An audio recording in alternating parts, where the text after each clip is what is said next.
Welcome to CT Expert Insights. When your business needs people it can trust, you can count on us. We dedicate ourselves to getting to know your needs and finding solutions to meet them. You'll have a team of experts backing you up.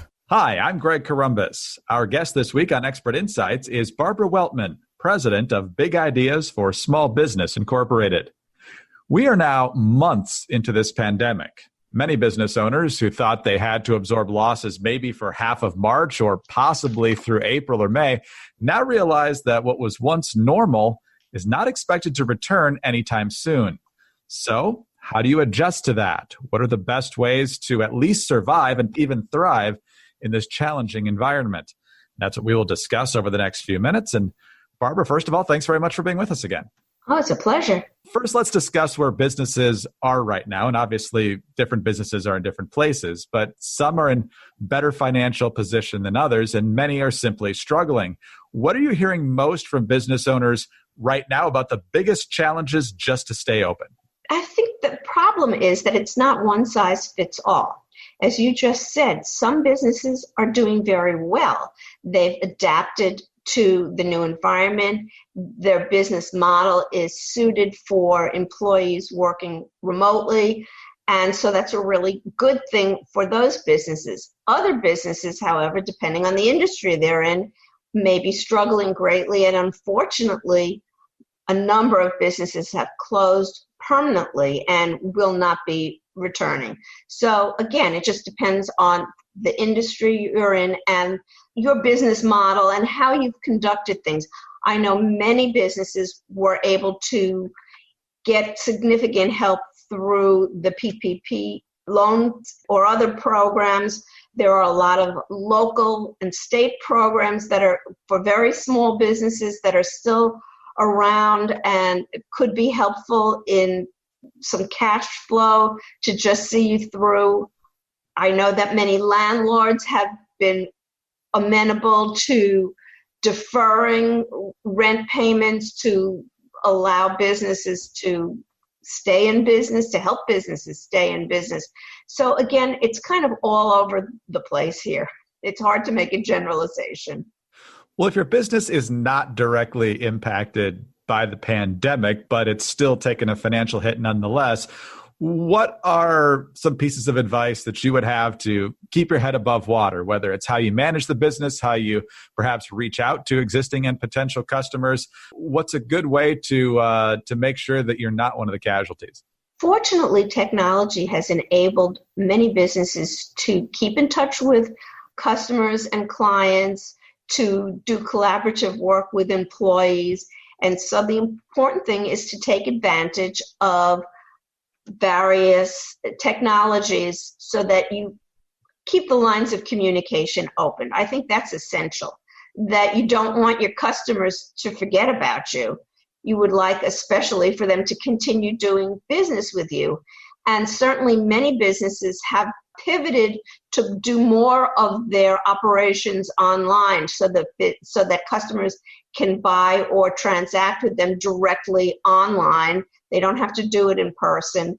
And that entails not only the technologies, but also making sure that payment methods are available to accept the remote payments, and changing business policies, thinking things through. How can this work best for me, for my employees, for my customers? And I think that this is an opportunity for businesses to not only revisit what they're doing as kind of a reaction to the situation, but as a planning opportunity for the long run. It may be better, for example, to continue working remotely, especially where this presents an opportunity to get talent that's not local. If you need employees and you can get the best talent from wherever, if remote work has been good for your business, so this is something that you may want to continue. But I think taking a look at what your business model is essential right now. And we'll get to that in a little more detail a little bit later in our conversation, Barbara. You mentioned keeping in contact with your customers and how that's essential right now. If you're like me, I'm guessing that in the first couple of weeks after everything kind of closed down in the middle of March, you got an email from any place you've ever bought or surfed on the web or inquired about anything and heard about how they were thinking about you and that they're there for you and they might have a deal or two. And it kind of got to be overwhelming at certain times. And I'm not sure that anybody really stood out when everybody was doing it. So what's a right way to reach out to your customers and what's not the right way to reach out? I hear what you're saying, and I certainly was inundated with a lot of messaging as well. The good thing is that there are so many social media avenues that can be used. Stay in contact with your customers without bombarding them. In other words, giving them the opportunity to read what you are sharing if they have an interest and if they have a need at the present time. So again, it doesn't all have to be, for example, email, which is direct to the customer. It can be through a Facebook, a Twitter, an Instagram post that shares something that could be fun or informational, and that's a way to keep in contact with your customers as well. Barbara, let's talk a little bit more about those who are thriving now. And you talked about the business models that seem to be working well, but let's dig into that a little bit more. Obviously, certain businesses are going to be doing better than others, but what ideas and tactics are you seeing that are working best right now? That's a great question. I think that, again, trying to connect with your customers with their needs now. What do they need now? And I think that for some, it's the product service offering, but perhaps doing it in a more upbeat manner and a more a connected manner, if you will, where even though we're remote, you don't feel as distanced as the fact that you are remote. And I think that those are the companies that are really successful now and will continue to be successful.